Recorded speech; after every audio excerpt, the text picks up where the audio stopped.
Padre Celestial, saludamos a todos aquellos que nos ven a través del internet, especialmente en Colombia. Saludamos a Ana Martínez desde este lugar. Queremos darle la bendición a todos aquellos que nos ven a través del internet. Amén. Vamos a orar. Yo los invito a que inclinen su rostro por respeto y por reverencia a nuestro Dios, más que todo. Amén. Y si puede cerrar sus ojos, hágalo. No es ningún rito, es simplemente para que nadie lo distraiga. Amén. Amado Dios, te damos gracias, Señor, en este día, Padre, porque hemos venido a tu casa, bendito Dios, y tú ya nos estabas esperando en este lugar, Padre. Oh, mi Rey amado, tú eres la persona más importante de este lugar. A ti te damos, oh Dios, la honra, la gloria, la exaltación, porque hoy es el día, un día nuevo, donde tú nos traes, oh Dios, cosas nuevas para nuestras vidas. El día de hoy no es el mismo de ayer, y por eso, Señor, queremos, bendito Dios, que la bendición del Padre, la bendición del Hijo esté sobre nuestras vidas, y la bendición de tu Santo Espíritu, Señor, sea, bendito Dios, glorificado en cada uno de nosotros. Aquí hemos venido, Dios, delante de tu presencia. Venimos con un corazón contrito y humillado delante de ti. Te entregamos todas nuestras cargas, todos nuestros problemas, todas nuestras dificultades, el gozo, la alegría y también, oh Dios, el regocijo en ti, lo ponemos delante de ti, oh Dios, para que sea acrecentado cada día en nosotros ese gozo, esa alegría y especialmente la fe. Gracias, mi amado Dios, porque eres tú maravilloso, bendito, precioso Jesús. Espíritu Santo de Dios, muévete con poder en este lugar, para que tu nombre sea exaltado, Señor, y para que, oh Dios, todos tus hijos te alabemos, te glorifiquemos y te exaltemos, oh bendito Dios, en el nombre de Jesús. Amén. Vamos a ir al libro de los Salmos, en el capítulo 99.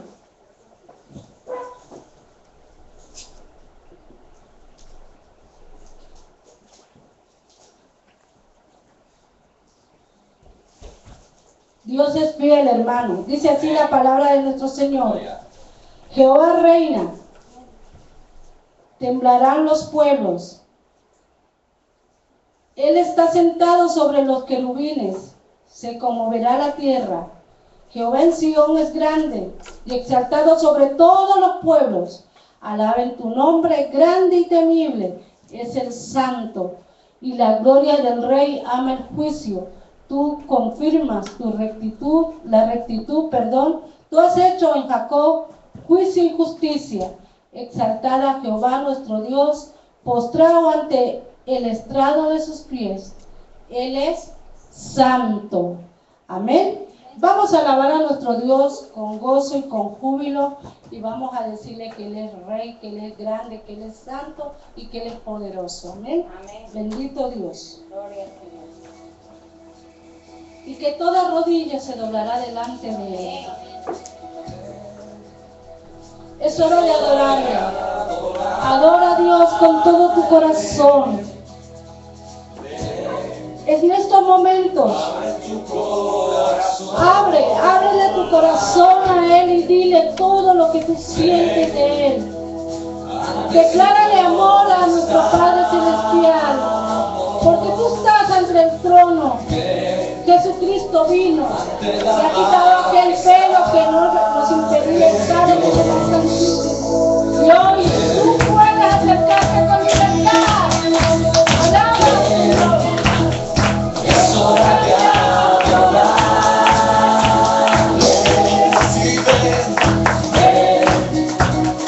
Abre tu corazón.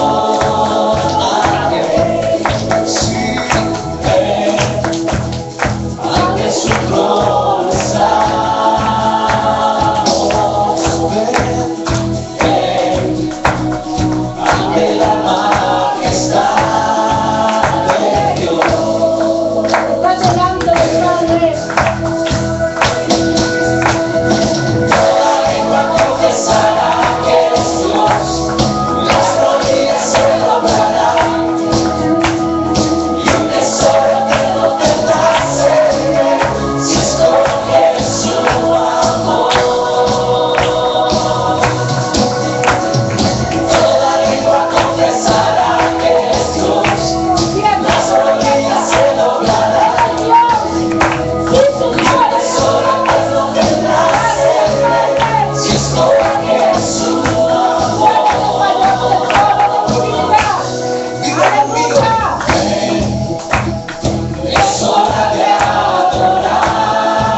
Bendito eres, Padre.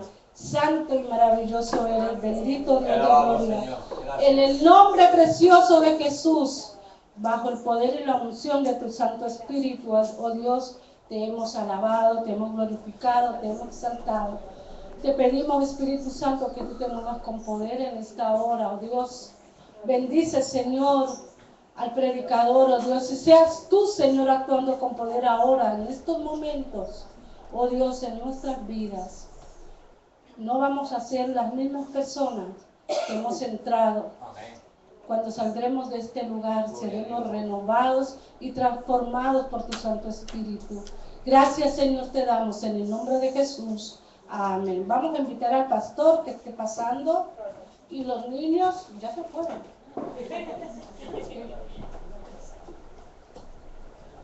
Amén. Amén.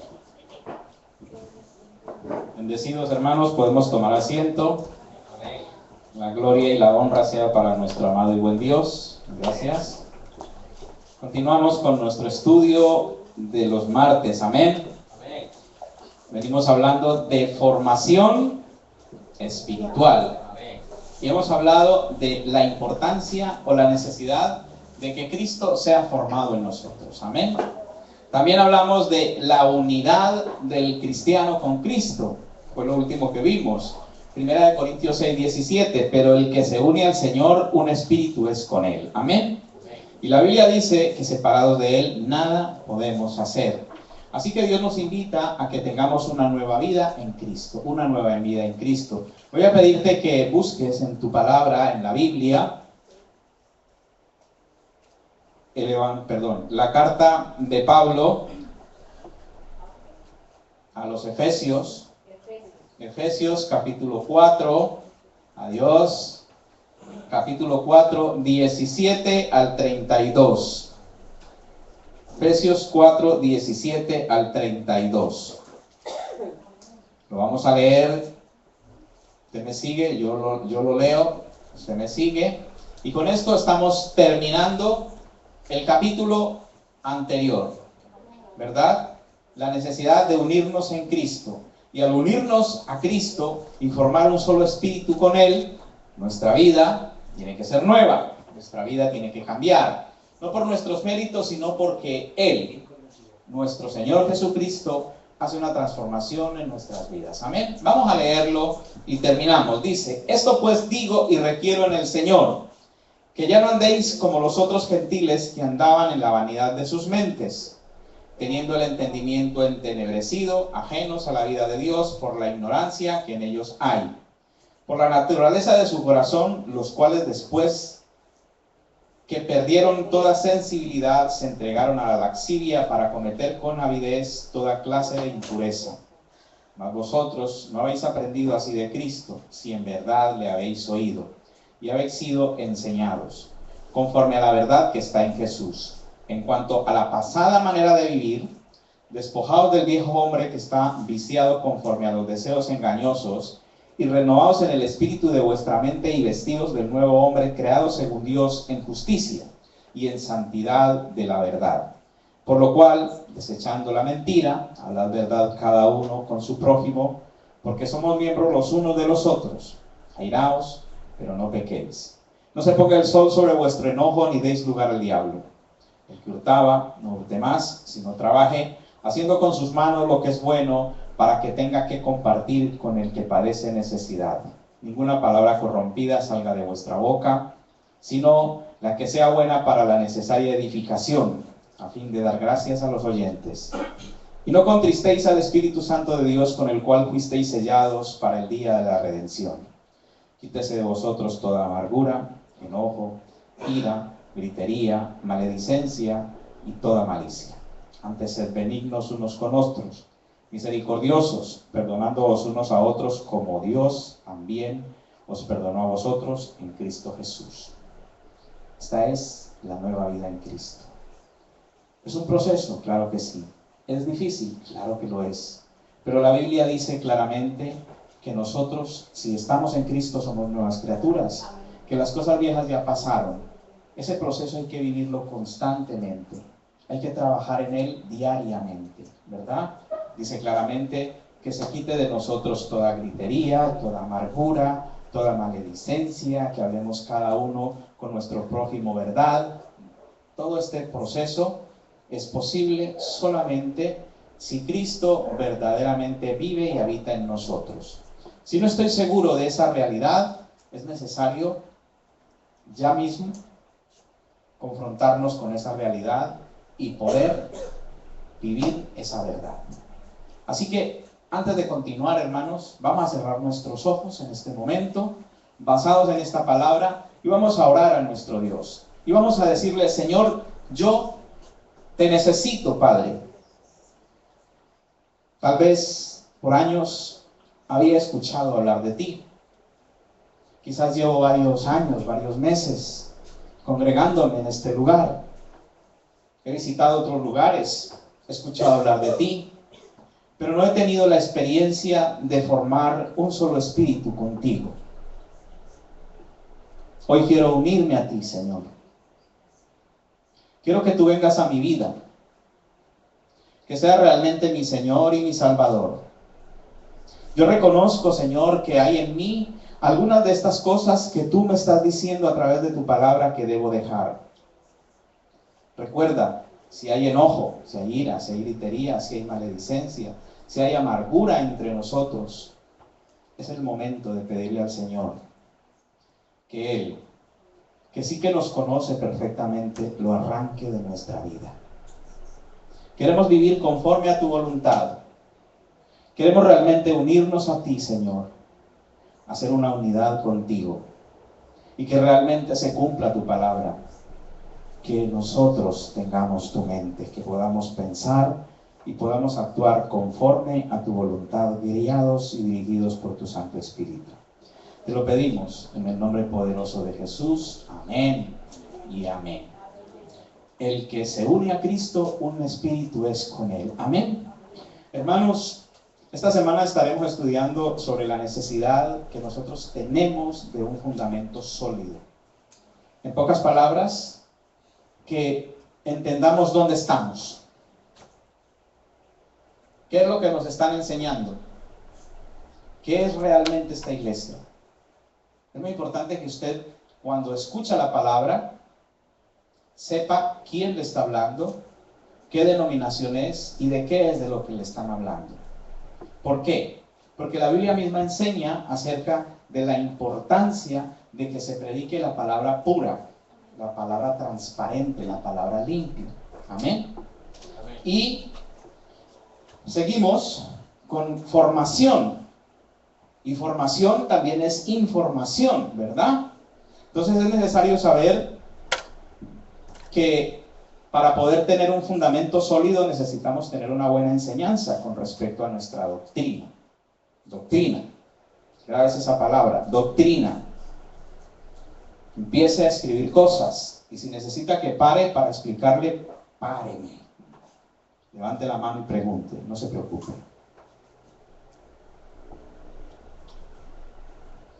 Vamos a estar contestando a las siguientes preguntas. Evidentemente, a medida que vayamos avanzando, van a ir saliendo las respuestas. ¿Qué es una doctrina? ¿Qué es una verdadera doctrina? ¿Qué dice la Biblia sobre la doctrina? Están escribiendo, perdón. Vale, preguntas que vamos a contestar a lo largo de este capítulo, vamos a decirlo así. Lo siento, no sabía que eran tan buenos alumnos. Esas preguntas a las que vamos a contestar es, ¿qué es doctrina? ¿Cuál es la verdadera doctrina? ¿Qué dice la Biblia sobre la doctrina? ¿De quién es esa doctrina? Voy ahí, ¿no? ¿De quién es esa doctrina?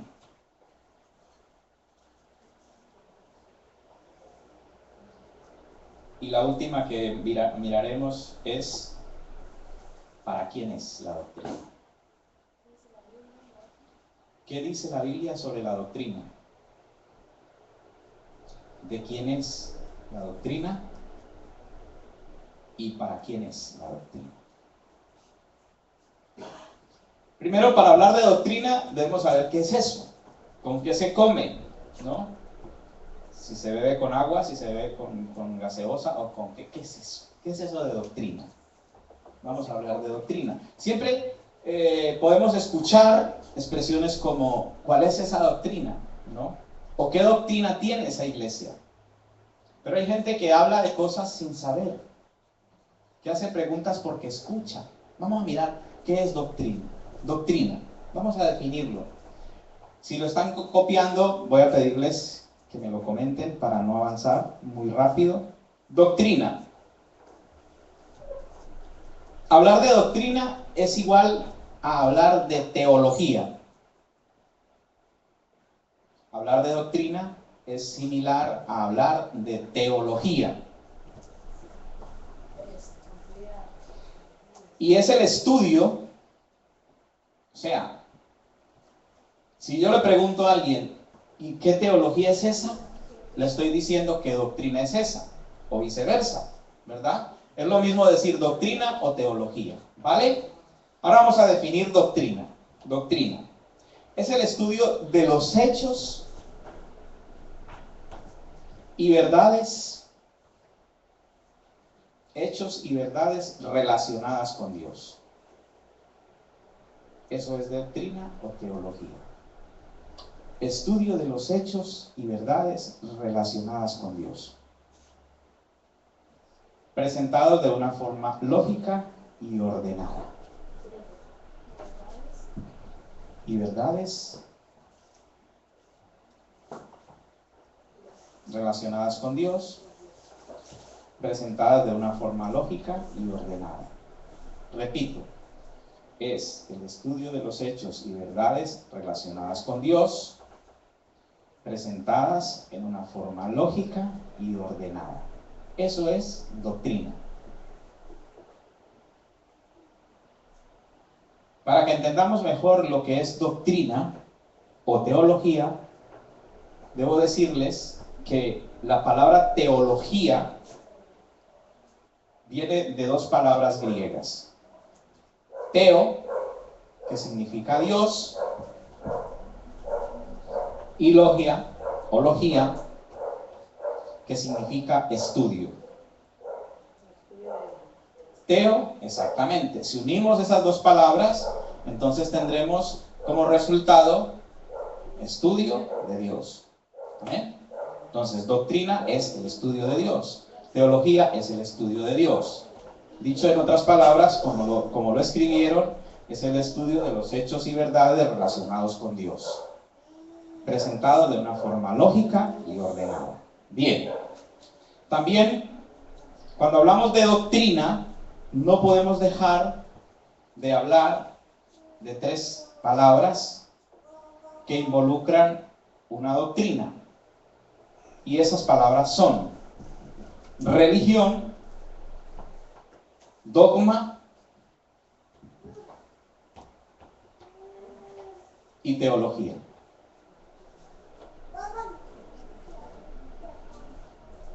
Son palabras que están muy juntas en cuanto al estudio de Dios. Esas tres palabras están muy juntas: teología, religión y dogma. Bien.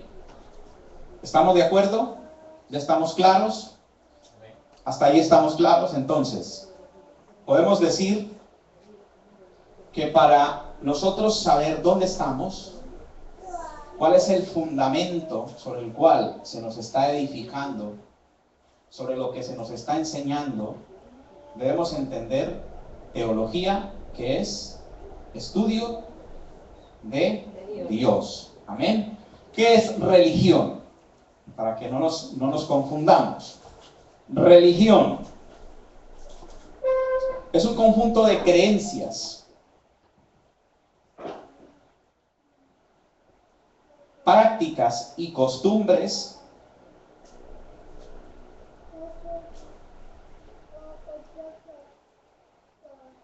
de instituciones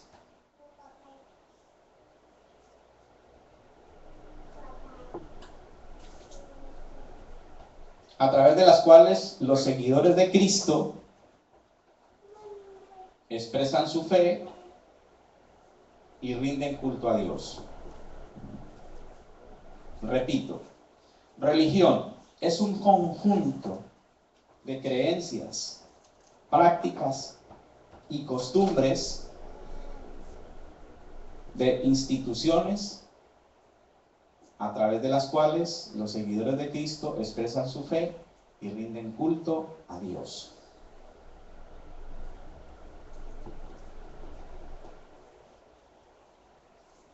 Bien, parado en este punto, podemos tomar esas dos palabras que hemos definido. La primera, teología o doctrina. ¿Qué es doctrina? Es el estudio del conocimiento de Dios. Amén. Religión. Son una serie de creencias y prácticas y costumbres de instituciones que ¿qué hacen? De los seguidores de Cristo, por medio de las cuales expresan su fe y rinden culto a Dios. Bien. Evidentemente, para practicar una religión se debe tener un conocimiento de Dios. ¿De acuerdo? En la iglesia del Señor, la iglesia cristiana del Señor, amén, no se vive una religión. ¿Por qué? Porque como institución que sí que somos, amén, una institución, de acuerdo a la Constitución Nacional de cada país, se debe reconocer una iglesia como una institución religiosa. Pero nótese lo que dice religión. Conjunto de normas, conjunto de ¿qué? De prácticas, creencias y costumbres. Nosotros tenemos una sola forma de expresar nuestra creencia, nuestras prácticas y nuestras costumbres, que no las hemos creado nosotros, las ha creado Dios. Amén. ¿Por qué? Porque nos basamos en la palabra de Dios. Cuando los hombres, a través de las instituciones, llámese iglesia, llámese cualquier tipo de institución, empiezan a crear normas, leyes, prácticas y costumbres, se están saliendo de algo divino que es lo estipulado por Papá Dios. Entonces se le puede calificar como una secta. Como una secta. Tristemente y lamentablemente, la Iglesia Católica a todo lo que no está de acuerdo con ellos lo llaman secta. Todo lo que no está de acuerdo con la Iglesia Católica es una secta. Y ellos sí que hablan de religión. Religión católica. ¿Qué es religión católica? Dice claramente, es un conjunto de creencias, prácticas y costumbres, por medio de las cuales ellos expresan su fe en Cristo y rinden culto a Dios. Ahora tengo que fijarme si lo que expresan, si lo que creen y lo que practican es divino o no es divino. ¿Cómo sé si es divino o no es divino? Si está contemplado en la Biblia. No voy a entrar a hablar en determinados puntos o en especial sobre algunas religiones, sobre algunas prácticas, sobre algunas creencias. Lo dejo en el aire para que cada uno lo analice y lo defina, ¿verdad? Si religión es un conjunto de normas, prácticas y costumbres, el Evangelio no son normas, ni prácticas, ni costumbres. Es la vivencia de la palabra de Dios. Amén. Bien, hasta aquí estoy definiendo doctrina, amén, que es igual que teología, es el estudio del conocimiento de Dios, y religión, conjunto de normas, prácticas y costumbres, ¿cierto?, que las instituciones cogen para rendir culto a Dios. Vale, ahora vamos a la palabra dogma. Dogma.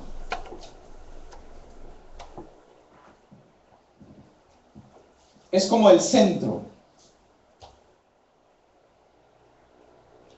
o el punto fundamental de la doctrina.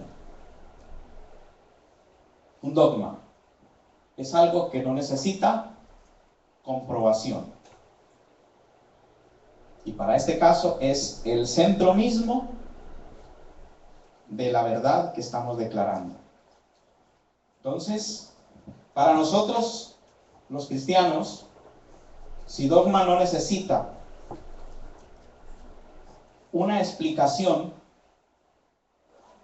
se han quedado, ¿verdad? Díganme, licenciados. Fundamental. Sí, es el centro fundamental de la doctrina. Es el centro fundamental de la doctrina. Bien, no voy a enredarlos. Voy a tratar de ser lo más sencillo posible. Si la doctrina es el estudio del conocimiento de Dios y el dogma es el centro fundamental de la doctrina, ¿qué quiere decir? Simple y llanamente, que como el dogma no necesita una explicación, la explicación más clara es la que tiene la palabra de Dios.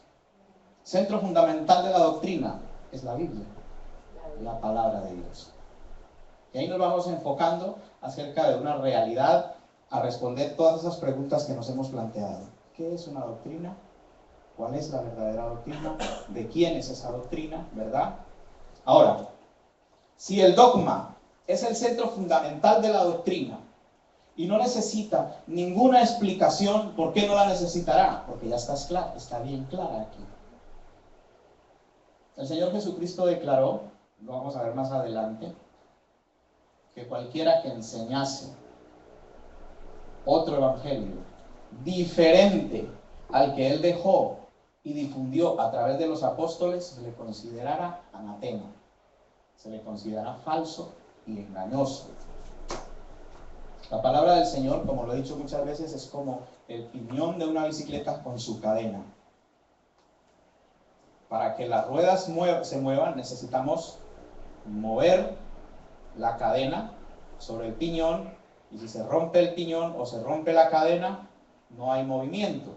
Es decir, todo va engranado de tal manera que nos da la respuesta a lo que estamos buscando, al centro fundamental de la doctrina. Entonces, ¿cuál es el centro fundamental de la doctrina? La palabra de Dios. Centro fundamental de la doctrina, la palabra de Dios. La palabra de Dios no necesita interpretación. La palabra de Dios no debe ser discutida. La palabra de Dios debe ser obedecida. Amén. Debe ser obedecida. Ahora bien, hay que tener cuidado porque muchos han tocado o trastocado la palabra de Dios, añadiendo o quitando cosas. Añadiendo o quitando cosas. Y de ahí se desprenden y se desgajan, ¿cierto? Algunos grupos, que no hace falta mencionarlos, que enseñan cosas completamente contrarias a la palabra del Señor. Siempre he dicho, hermanos, que para que una doctrina sea sana, debe estar basada en la palabra de Dios desde el Génesis hasta el Apocalipsis, sin omitir absolutamente nada. Y que para que una doctrina sea sana, aparte de que esté basada en toda la palabra de Dios, amén, debe siempre moverse no solamente por un solo versículo o una sola porción de la palabra. Porque hay muchas doctrinas, ¿cierto? Muchas doctrinas, es decir, muchas enseñanzas acerca de Dios. ¿Me va entendiendo lo que es doctrina? Muchas enseñanzas acerca de Dios que han sido movidas y manipuladas por el hombre, basados solamente en una porción de la Escritura. No voy a patentar esta frase, pero no puedo, lo repito muchas veces, coger un texto, sacarlo del contexto, convirtiéndolo en un pretexto. ¿Qué quiere decir eso? Cojo una porción de la Escritura, ¿cierto? Y la saco de ahí sin tener en cuenta lo que dice antes ni lo que dice después, para hacer de ello una ley, para hacer de ello una doctrina. Por eso digo, y dije en el principio, que es muy importante que nosotros sepamos con solidez dónde estoy, qué es lo que se me está enseñando, quién me está enseñando. En la iglesia del Señor no hay maestros. En la iglesia del Señor solamente hay siervos, hombres y mujeres que obedecen la palabra de Dios. Cuando un hombre o una mujer ya no obedece la palabra de Dios, sino que toma porciones de la Escritura para acomodarlas a su conveniencia, ya no hay autenticidad. Se ha degenerado la palabra. Entonces, ¿qué sucede? Ahí ya hay una doctrina equivocada, una doctrina errada. ¿Preguntas? ¿Me preguntas? Bien. Cuando nosotros estudiamos los hechos y las verdades de Dios, necesitamos tomar en cuenta que existen 4 ramas que nosotros necesitamos explorar. Cuando nosotros estudiamos los hechos de la palabra de Dios, hay 4 cosas importantes que tenemos que estudiar. ¿Amén? Primero,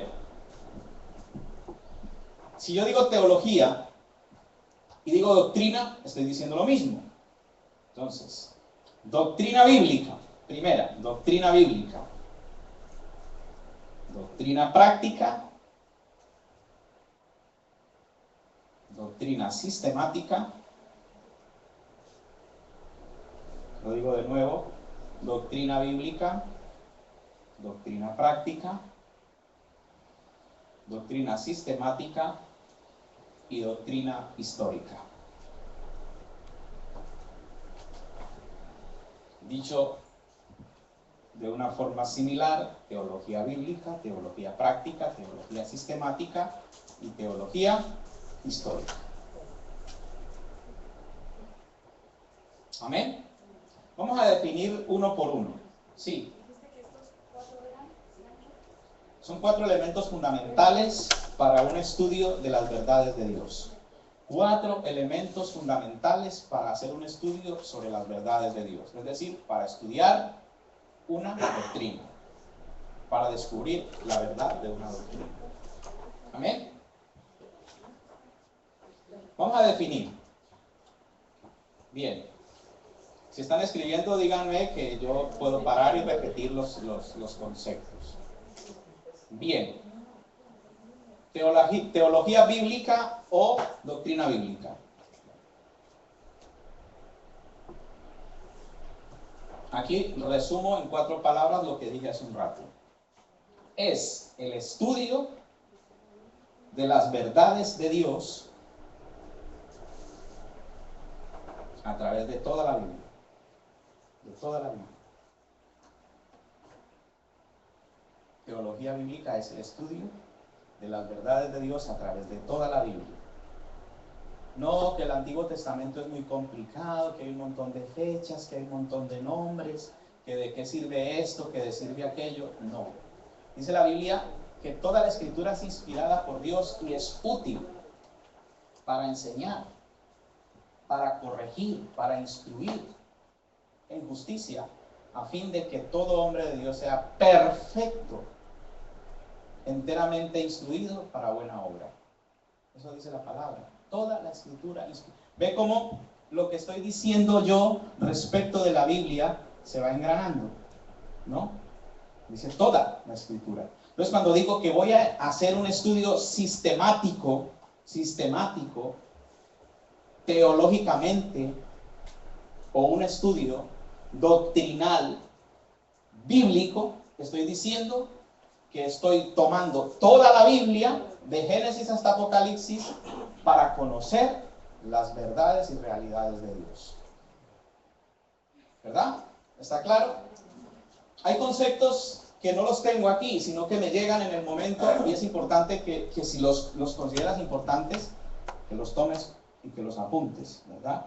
Cuando yo quiero hacer un estudio teológico o un estudio doctrinal bíblico, lo que estoy diciendo es que tomo toda la palabra de Dios, desde Génesis hasta Apocalipsis, para descubrir las verdades acerca de Papá Dios. ¿Amén? Ahí está. Perfecto. Ok. Por ejemplo, si fuésemos a investigar o a comparar los temas doctrinales de cada uno de los libros de la Biblia, estaría haciendo una clasificación bíblica. Me hago entender. Vamos a hacer un estudio sobre el inicio, sobre el Génesis. Entonces yo tengo que dedicarme por completo a estudiar los orígenes, sabiendo que Génesis quiere decir origen, ¿verdad? ¿Y de qué voy a hablar o de qué voy a estudiar? ¿De qué origen? El origen de todas las cosas. ¿Por qué? Porque va a venir el sabio de turno, ¿no? Y nos va a decir, la Biblia. ¿Cómo que la Biblia habla solamente de la Tierra y el resto de los planetas? Entonces yo tengo que estar preparado, porque estamos hablando de teología o estamos hablando de doctrina bíblica sobre el origen. ¿Me hago entender? Entonces tengo que saber exactamente lo que la Biblia dice respecto del origen de todas las cosas y poder contestar sabiamente o con sustentación bíblica que la Biblia sí que habla del origen de los planetas y del origen de las estrellas. Amén. Que me digan, ¿y los dinosaurios? ¿Dónde se quedan los dinosaurios? O que me digan, ¿y el hombre de Noardentán de 5.000 millones de años? Muchos podemos quedarnos con la boca abierta. Inmediatamente decir, pues entonces la Biblia me miente, la Biblia me engaña. Porque eso es lo que el enemigo quiere. Confundir. Lo que el enemigo quiere es que nosotros no creamos en la verdad de Dios. Y tristemente la Biblia dice que por falta de conocimiento el pueblo también se condena. Amén. Entonces no puedo yo quedarme solamente con lo que escucho en la iglesia.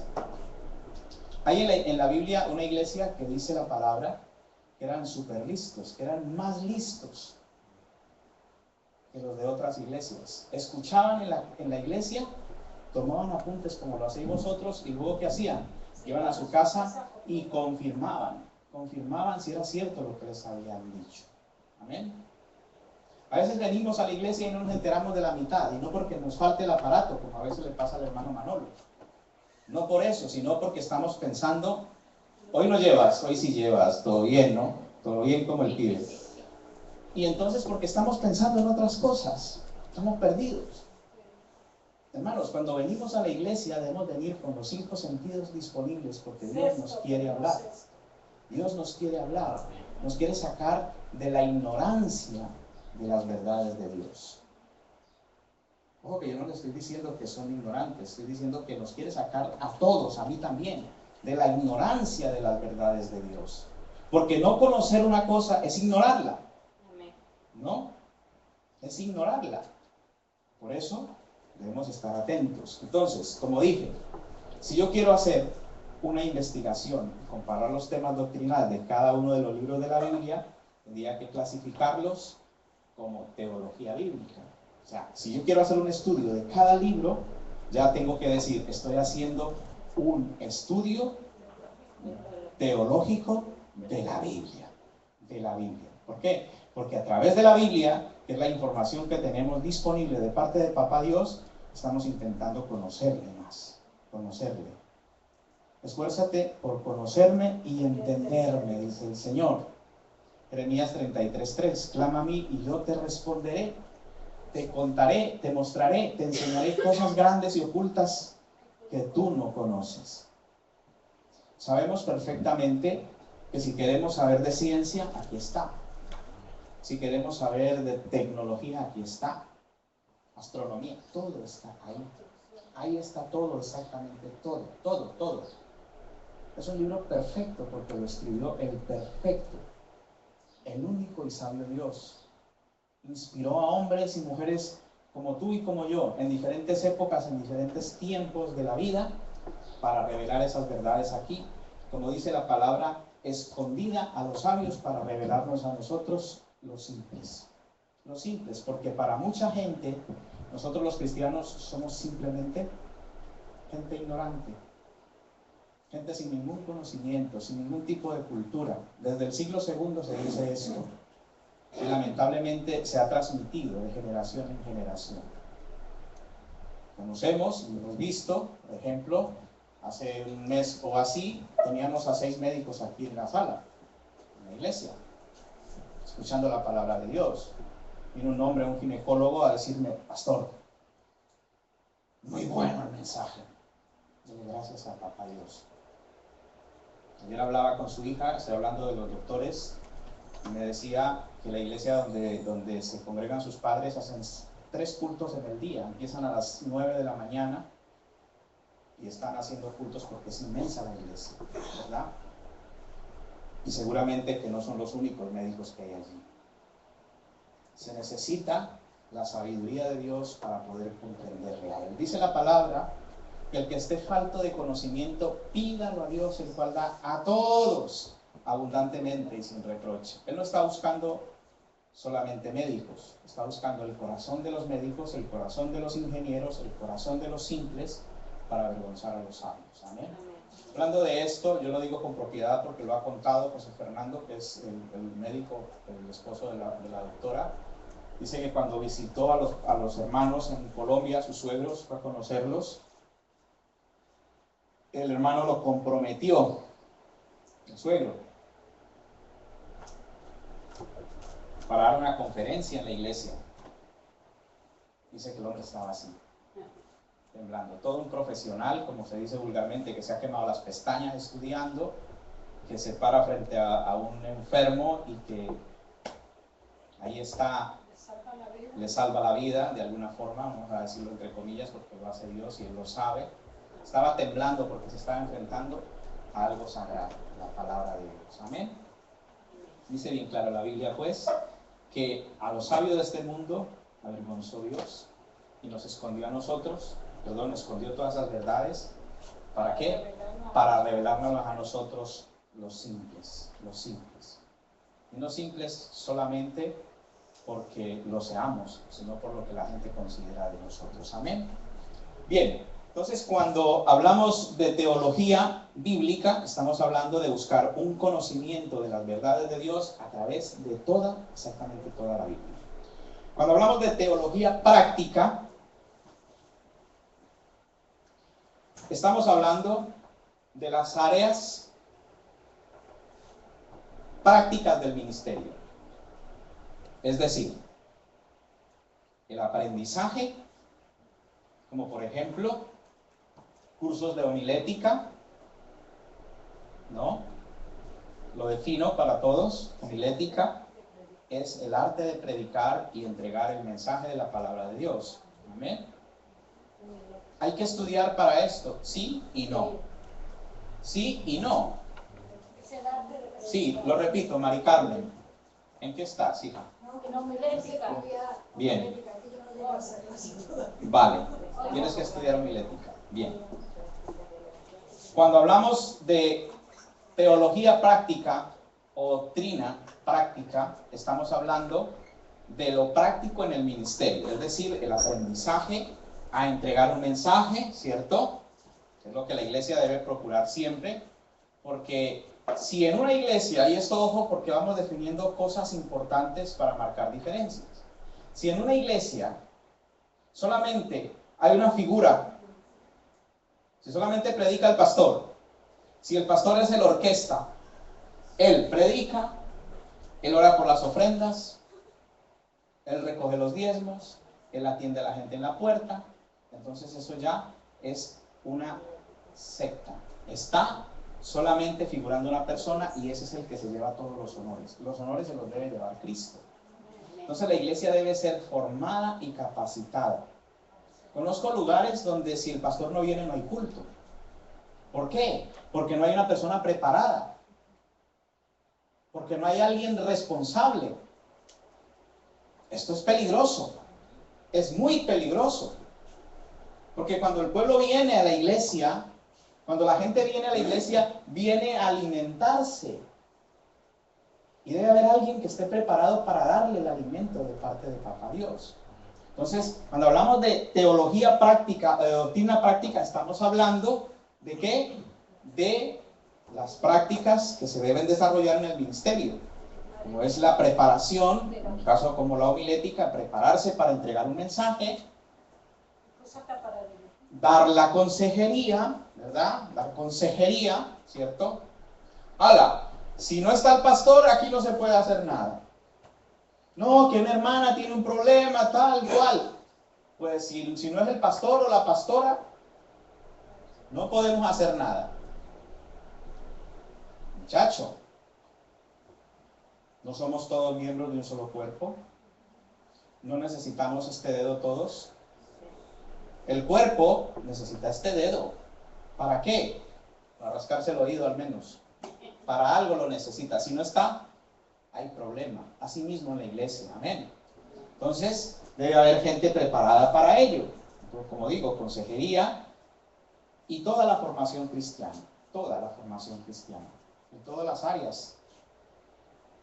Hay 5 ministerios que el Señor decretó, ¿verdad? Y luego hay las añadiduras al ministerio, los complementos del ministerio. Allí en los 5 ministerios no figura ningún ministerio de alabanza. Pero hay que preparar a la gente para alabar y adorar a Dios, ¿cierto? Y en ese mismo orden, yo no puedo pretender ser papaya siendo limón. ¿Me hago entender? Cada uno debe descubrir en qué área se desarrolla mejor. Amén. Hay muchos hermanos, a lo mejor yo estoy en ese muchos hermanos, estoy dentro de ese grupo, que tendrían que estar haciendo otra cosa. ¿Pero usted qué hace pastoreando, mi hijo, si usted lo que es maestro? Si usted es bueno para enseñar, usted no sirve para pastorear, usted no tiene paciencia para eso. Hay lugares donde el maestro debe hacer de pastor, el pastor debe hacer de maestro y muchas otras cosas, pero eso se tiene que ir desarrollando. Amén.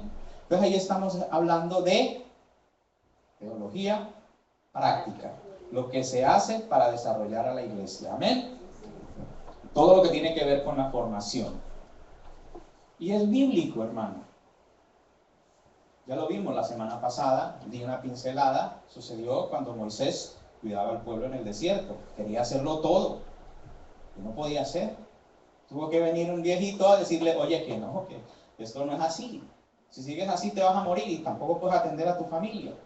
Pues hay que delegar, amén. Ir quemando etapas y procesos.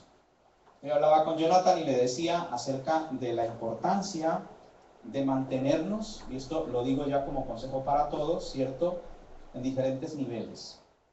Porque a veces nos desgastamos, ¿cierto? En una sola cosa. Nos gastamos en una sola cosa. Tenemos que empezar a ir cambiando de ambientes y cambiando de situaciones. Voy a dar un ejemplo que algunos de los hermanos presentes lo van a entender en el caso práctico. Si yo paso todo el año trabajando en una empresa, solamente limpiando cristales, ¿con qué termino? Con una luxación de la clavícula, con cualquier cosa, una tendinitis, una lumbalgia, todo eso, ¿verdad? Con, ¿cómo se llama?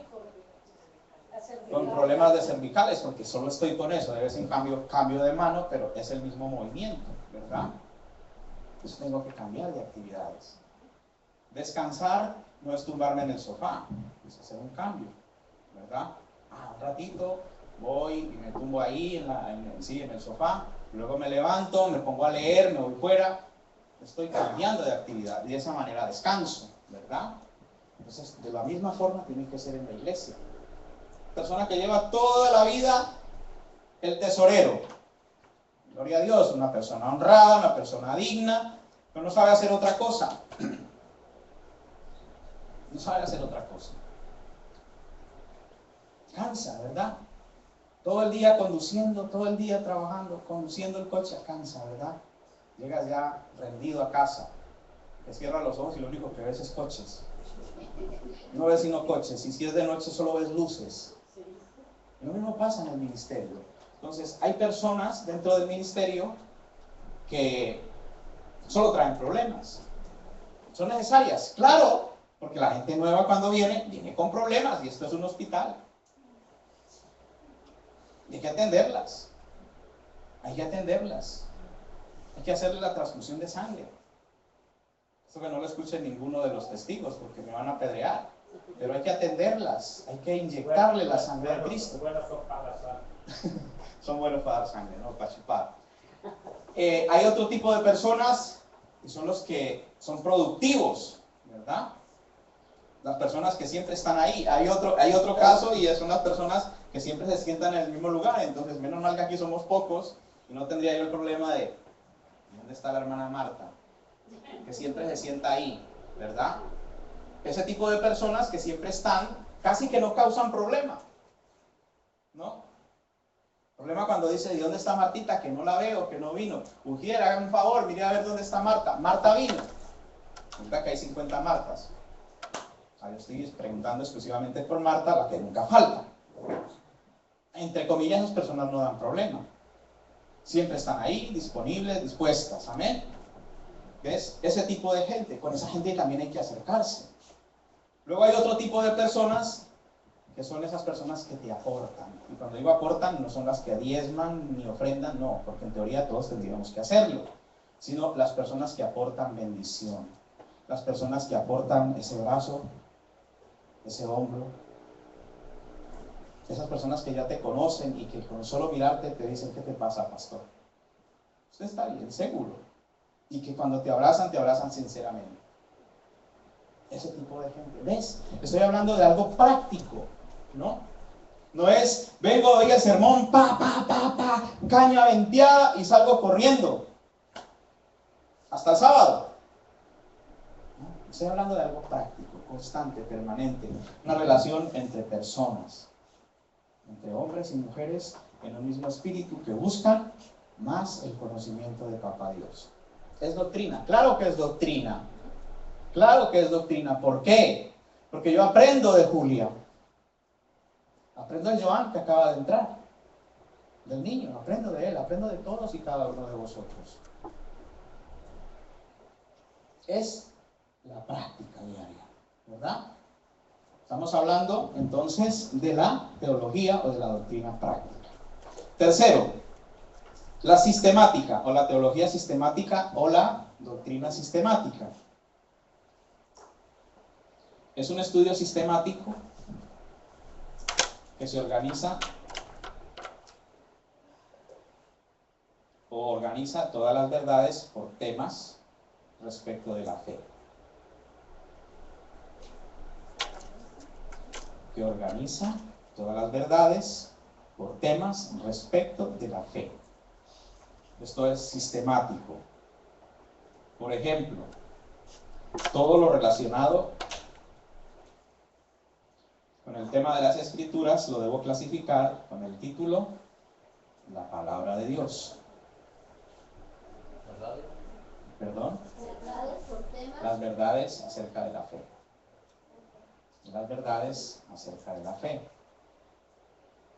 Sistemático.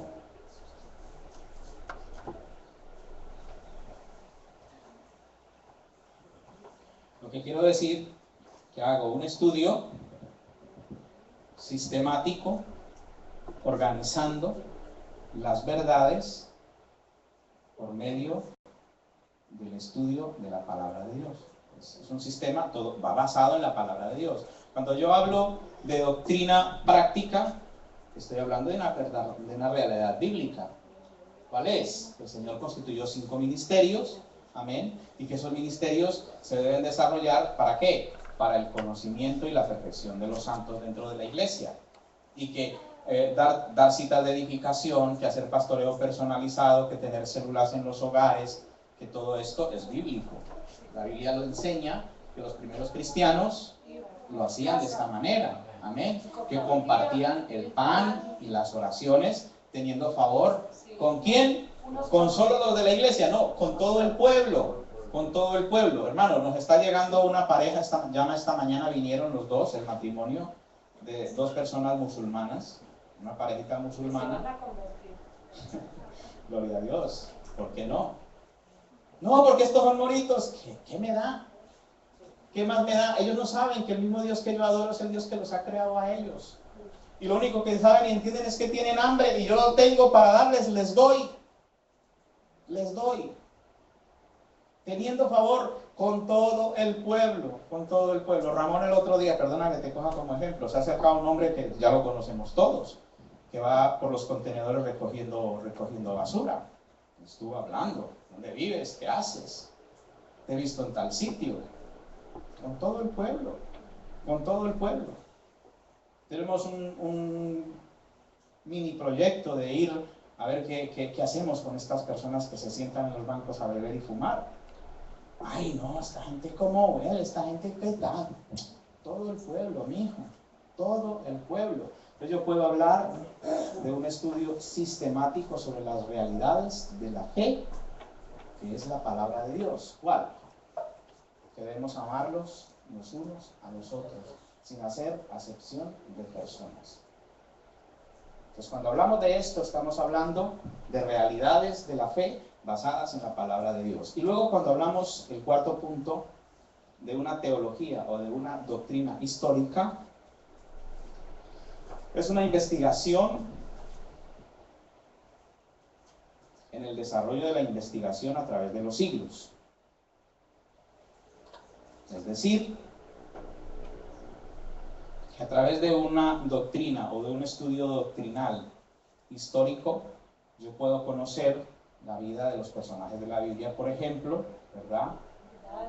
Saber quiénes fueron primero, ¿cierto? Si fue primero Daniel o fue primero Joel. Es un estudio histórico, ¿cierto? De una doctrina para poder hablar. Como decía el otro día, que como están escritas las verdades eternas en la palabra, no es el orden de los acontecimientos. Y usted lo puede comprobar muchas veces leyendo la Biblia, que se encuentra cosas que lee en una parte y luego las encuentra en otro lugar y dice, pero esto no es similar a aquello que está escrito en tal lugar, porque no es un orden cronológico de los acontecimientos. Pues tengo que conocer la historia, saber, ¿verdad? Saber de la historia. Sí, hermana. Sí, el concepto de la teología histórica es la investigación del desarrollo de la interpretación doctrinal a través de los tiempos.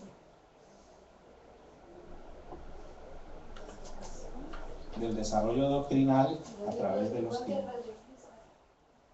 Desarrollo doctrinal a través de los tiempos. Si quieren escribir esto, lo pueden hacer. Voy Beatriza, ¿no? Sí, dime. Son las 8. No basta el tiempo, hermano. Es muy fuerte lo que parece. Vamos a terminar con la historia y así dejamos esto preparado para la semana que viene. ¿Amén? ¿Qué incluye la teología histórica o la doctrina histórica? La historia de la iglesia, la historia del pueblo de Israel,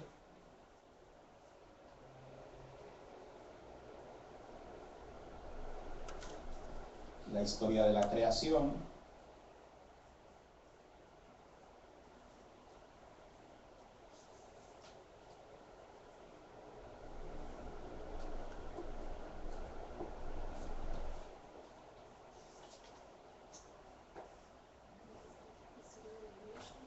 historia de la iglesia, la historia del pueblo de Israel, la historia de la creación y la historia de los personajes reflejados en la Biblia. Hay muchas cosas históricas que la misma Biblia nos cuenta. Un caso particular, conocemos vida y obras de Moisés, ¿verdad? Nos cuenta quién fue Moisés, ¿verdad? Que nació, lo que sucedió cuando era niño, el estudio que tuvo, la preparación que tuvo, el problema que tuvo en Egipto, cómo tuvo que irse, dónde fue, cómo Dios lo llamó y todo lo demás, hasta cuando Dios le dice, hijo, sé finito. Conocemos toda la historia, pero otras historias, como de algún profeta, por ejemplo, un profeta Habacuc, poco conocemos. Hijo de no sé quién, hijo de tal, ¿cierto? Poco más. Cuando nosotros vamos a hablarle a alguien del profeta Isaías, por ejemplo, y ese alguien conoce de historia, y resulta que no bíblicamente, pero a nivel histórico, ha estudiado, alerta, cuidado. Yo tuve un discípulo tremendo, partí con el Señor, espero que no le esté dando problemas allí al Señor. Tremendo, mi hermano, pero tremendo, tanto que mi pastor me dijo un día, tengo un gran reto para ti. Dime, yo me imaginaba que el pastor me estaba diciendo, mira, deja ya el poblado era un barrio, hemos levantado una iglesia en un sitio de invasión y me iba a mandar a Medellín, por ejemplo, a la capital, a abrir una iglesia en el centro de la ciudad. Eso tengo un reto para ti. Digo, sí, pastor, dime. ¿Conoces? Ya me olvidó el nombre de este varón. ¿Conoces a Rigoberto? Rigoberto era un tío que, así como estoy yo aquí, y él estando parado abajo, era más alto que yo. Más alto que Tony. Mucho más alto que Tony. Los pantalones de fábrica le quedan cortos. Y me dice, es que quiero que me discipules a Rigoberto. Fue un reto, ¿sí? Sabía de todo, había andado por Europa, por toda Europa. Bueno, historia, ese hombre, vamos. Había leído la Biblia, todo, era tremendo, pero claro, había mucho aquí, pero nada aquí. La primera vez que se arrodilló ese hombre delante de Dios, en una reunión de damas. Una reunión de damas. Iba todo. Después de que tuvo un encuentro real con el Señor, recuerdo que de rodillas, el tipo era igual de alto a mí, para que se den una idea, sabía de todo, y de verdad que fue un gran reto.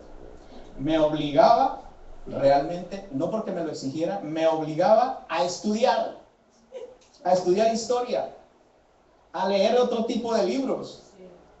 Era tremendo. Claro, el pastor no tenía tiempo. ¿Se acuerdan lo que dije hace un rato? La persona problemática, que te quita tiempo, que siempre que te ahoga. Pues él no tenía tiempo. Además era un pastor como yo. Bueno, hace rato que ya no soy como él, que tenía que trabajar, que tenía una empresa y que tenía que sacar tiempo para muchas cosas, no todo el tiempo para la iglesia. Yo ya no puedo por este hombre. Me está exprimiendo. Pero cuando este hombre se encontró realmente con Cristo, las tengo por testigo, no movía un dedo sin consultarme. A veces a las 2, 3 de la madrugada me sonaba el teléfono. Estoy leyendo tal cosa y tengo dudas. Tremendo el muchacho. Hermano, voy a montar, recuerdo muchos proyectos porque era un emprendedor tremendo. Tal cosa, quiero que venga para que usted, claro, no ahora, ¿no? Ya aprendió que yo iba cuando yo podía, no ahora, cuando pueda, porque a veces lo corregía. A ver, Rigoberto, usted no es la última Coca-Cola del desierto, porque hablaba de esa manera, ¿no? Entonces yo le aprendí su lenguaje y le contestaba igual. Oye, que existe otra gente alrededor tuyo, que no eres tú el centro del mundo, que estoy ocupado, déjame vivir. Éramos muy amigos, nos convertimos en muy buenos amigos.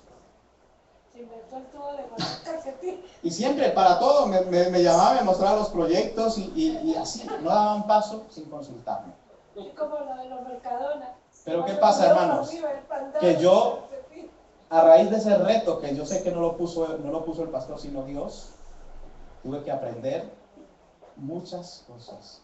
Tuve que instruirme en muchas cosas que yo consideraba que no las necesitaba.